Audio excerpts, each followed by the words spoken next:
How's it going? I'm Jared Gillis. Welcome to another All About RVs. Today I have a massive list of hacks, modifications, and gear that's all going to be under $30. Things that are effective, simple, and aren't going to break the bank. I guarantee there's going to be something in here for you. So let's not waste any time.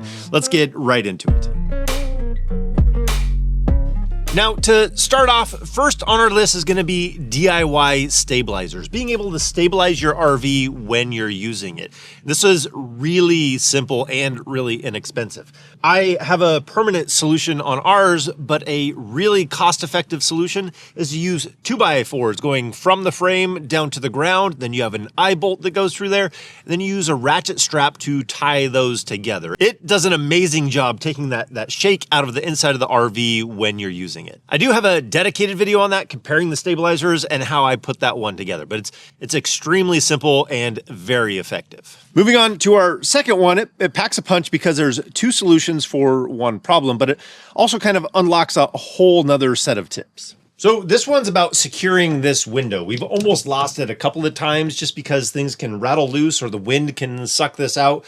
And then the window could come off and it could shatter and break. So our solution was to use a pin. What we did is we drilled a hole in the handle. And so when it's in this closed position, you can put the pin in there and it's going to lock it in place. It can't come loose when you're going down the road. And then when you have it in this open position, we can also put the pin in there. And then if a gust of wind comes by, it's not going to be able to suck that window out.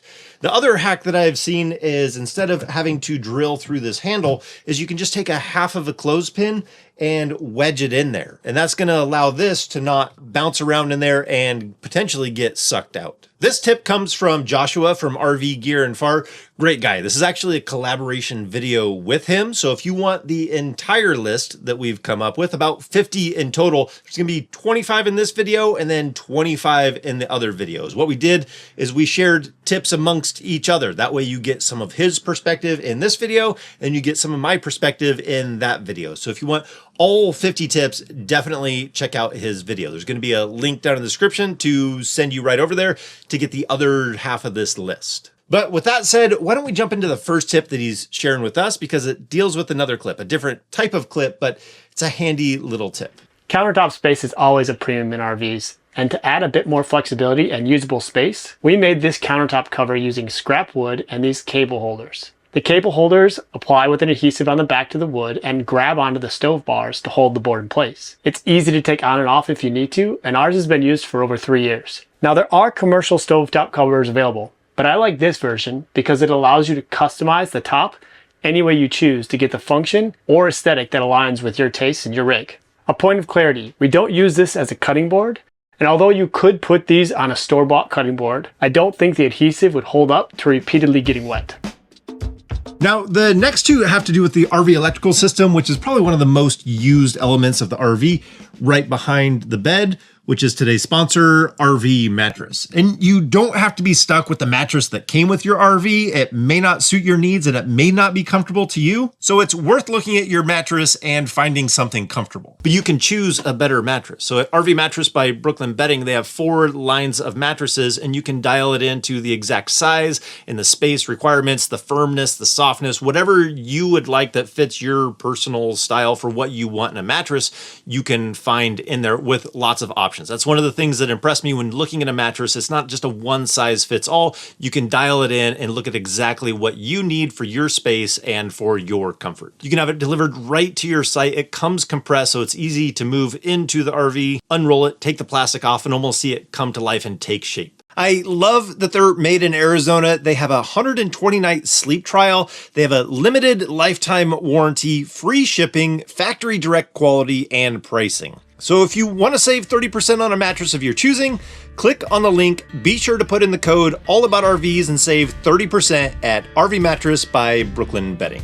Now, moving on to the electrical modification and tip. The first one is we extended the reach of our RV for electricity. Our inlet is on the back of the RV, and if the pedestal's in the front, we weren't always able to reach. The first option, which would have been great, is we could have moved that inlet to more of the center of the RV. But what we did was option 2 is we added an outlet on the front of the RV and added a transfer switch. That basically doubled the reach for our electrical inlet on the RV.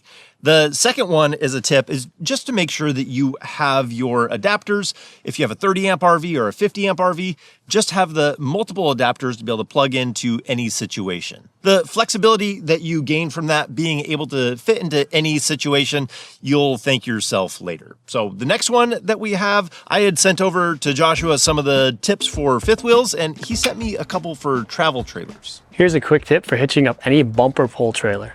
Spray some bright or light colored spray paint on the coupler and it'll show up significantly better through the shadows of a backup camera. You could also use some reflective tape or a sticker too. Basically anything to contrast the black metal because it all disappears in the low quality resolution of a backup camera if any shadows are present. There are a ton of hitches out on the market, and the biggest issue I had when we got this rig was that I wasn't able to open my tailgate while hitched up, which is super frustrating. Thankfully, I only needed an inch or two of clearance and was able to adapt one of the common tongue jacks so that the head rotated 90 degrees to the side. Now the mounting holes for tongue jacks are not a perfect triangle, so you can't simply rotate the whole jack. That was my first idea, but when that didn't line up, I decided to rotate just the motor head.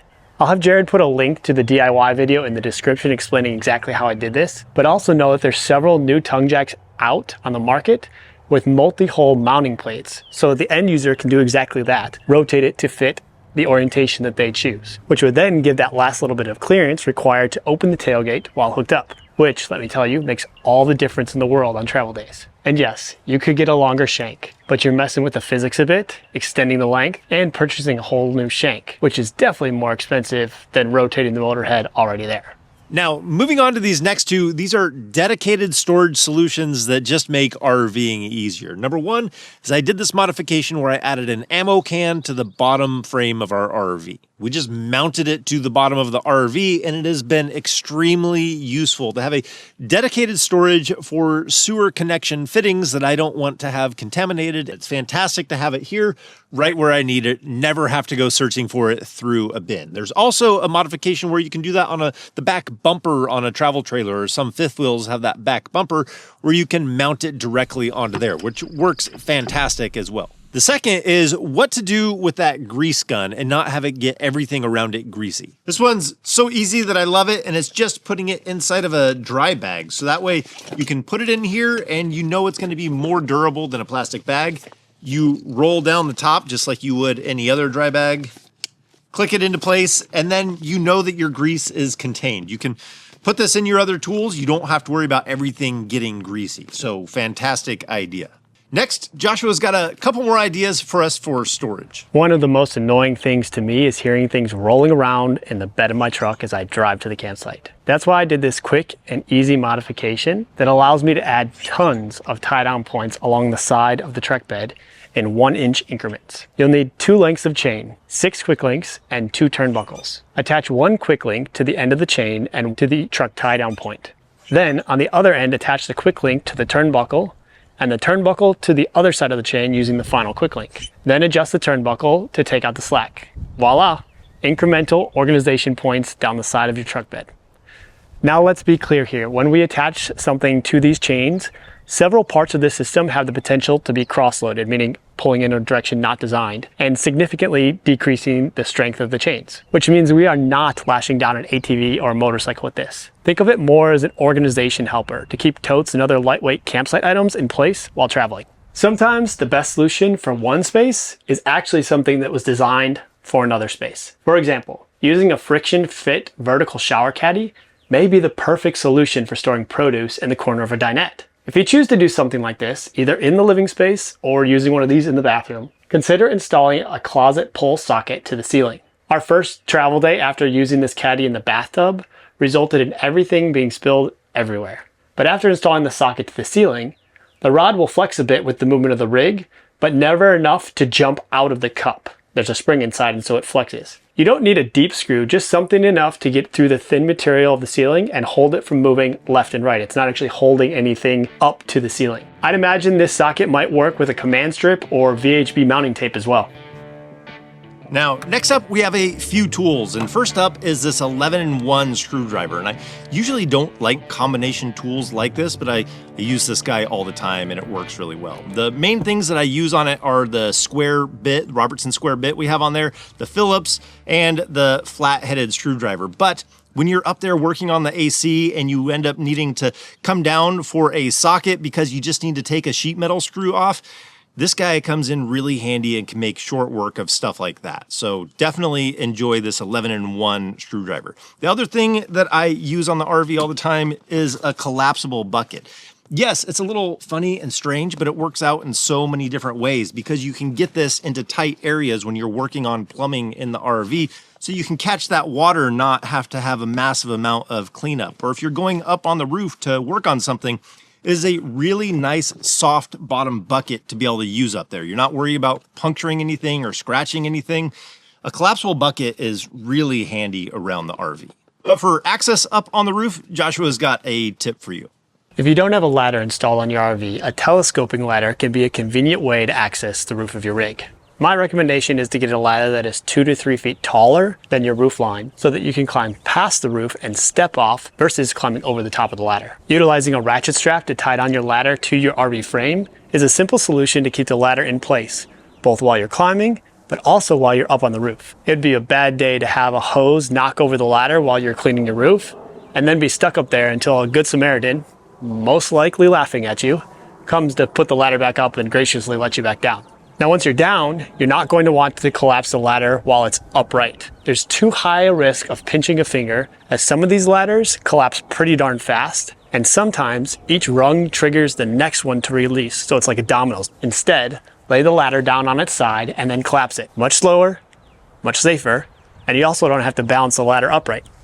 Okay, next up is something I stumbled across the other day for storage. We haven't driven with it yet, so it's not road tested, but maybe I'm late to the game on these, but it's these little tilt-out cubbies from Harbor Freight. Yes, I've seen other things like this, but these are $3 a piece and they interlock with each other. So if you wanted to make a bank of them, or you only needed 4 of them, or whatever it was, like in our wet bay area, I have different attachments that would be perfect to be able to store in something like this and not just have rolling around in the bottom of the wet bay. And they can be screwed to the wall, so that way they don't take up a lot of space. You can get them up and out of the way. Speaking of which, Joshua has another one using magnets and some string lights. It's quite impressive. We installed a metal electrical box cover to the inside of the outdoor kitchen door. This gives us a place to mount a magnetic light that is right over the cooking surface. It's simple and comes in handy quite often. Now, maybe this exact setup doesn't work for you, but take the concept. Is there anywhere on your rig that you wish was magnetic that these inexpensive plates could come in handy? Arriving to your campsite in the dark is not fun, but sometimes it's unavoidable. To assist in backing into the site, plug in a strand of lights and lay them out right next to where you want your wheels to track. The lights will act as an offset landing strip and are much easier to see in your rearview mirrors as you navigate backwards. If you're at a site without electricity, lanterns, multiple flashlights, or even battery-powered string lights will accomplish the same thing, basically creating a runway to give you a point of reference when visibility is limited. Okay, now these next two could help you out as we're getting into the warmer season. Number one, if your fridge is struggling, sometimes all you need is a little more airflow. What we want is fresh air to go into the bottom, and we want the warm air to come out the top, and it needs to pass over those fins and those coils in there. So, obvious tip, you can add a fan to increase the airflow in there during extreme temperatures. This is a fan that's made for it. It's definitely going to be more expensive, but the point is you can use pretty much any fan that you kind of rig up and work in that way to increase that airflow. The other thing that we have done that's free is we've made the fans in the back run continuously. So rather than having them switch off and on throughout the day, we put a fuse in there and it allows it to run continuously until we're through that hot spell and we can let it kick on and off as usual. That's a very temporary fix, but we've definitely used it in very extreme hot temperatures when the sun is directly on the fridge. Both strategies can keep you from spoiling food. The next one is the screen door.